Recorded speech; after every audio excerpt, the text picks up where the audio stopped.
Hello everyone, তোমরা সবাই কেমন আছো? পুজো তো প্রায় চলে এলো। সবার কি জামা কাপড় কেনা হয়ে গেছে? আমার তো হয়নি। আমি এতদিন ধরে খালি সব শপিং মল, অনলাইন সব কিছু ঘুরে ঘুরে দেখ।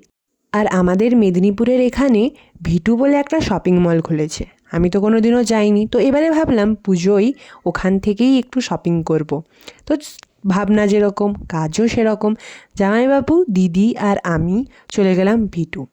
আর মেদিনীপুরে কারা কারা ভিটু থেকে শপিং করেছো তারা কিন্তু কমেন্টে অবশ্যই জানাবে। তো ভিটুতে ঢুকতে না ঢুকতেই দেখছি একটা লম্বা করিডোর, আর সামনেই ছিল মেল ড্রেসেস। তো মেল ড্রেসের মধ্যেও অনেক জিনিস খুব কম দামে পাওয়া যাচ্ছিলো, কোয়ালিটিও ভালোই ছিল। আর আমি তো মিরর দেখে মিরর সেলফি তুলতে ব্যস্ত, তবে মিররটা একটুখানি নোংরা ছিল এই যা। দেখো, রেগুলার ইউজের জন্য কিন্তু ওখানকার ড্রেসগুলো ভালোই ছিল, যেহেতু দামও কম, কোয়ালিটিও খুব একটা খারাপ না। তো রেগুলার পরার জন্য ভালো, তবে আমার চোখে খুব একটা মানে অ্যারিস্টোকেট কিছু চোখে পড়লো না।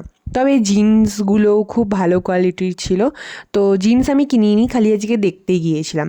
তারপরেই চলে এলাম এইসব ব্যাগ কাউন্টারে।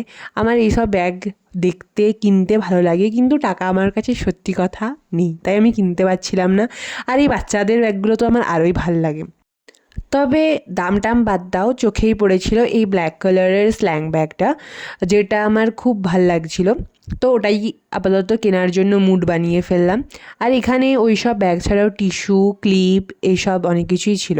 আর এই ব্যাগগুলো দেখো, এগুলো এখন ট্রেন্ডিং, তবে আমার খুব একটা ভালো লাগে না। ব্যাগ ট্যাগ তো অনেক দেখা হলো। তারপরে আমি চলে গেলাম আমার মেন কাজে, আমার ফিমেল সেকশানে। তো ফিমেল সেকশানে ঢোকা মাত্র এই সাদা কালারের শর্ট টপগুলো আমার এত ভালো লাগছিল যে কি বলবো, মানে এত সুন্দর লাগে আমার সাদা কালারের এই ধরনের টপগুলো।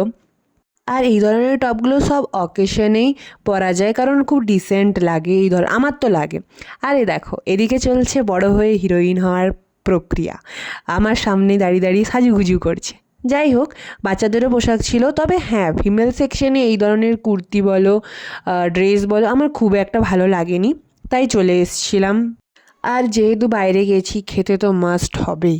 তো দিদি আর জামাইবাবু বাইরে মোমো খেয়ে নিয়েছিল, আর আমি মোমো প্যাক করে নিয়েছিলাম, যেটা বাড়ি এসে খেয়েছিলাম। তো আজকের জন্য এতটুকুই, পরে দেখা হবে অন্য কোনো ভিডিওতে। Bye bye.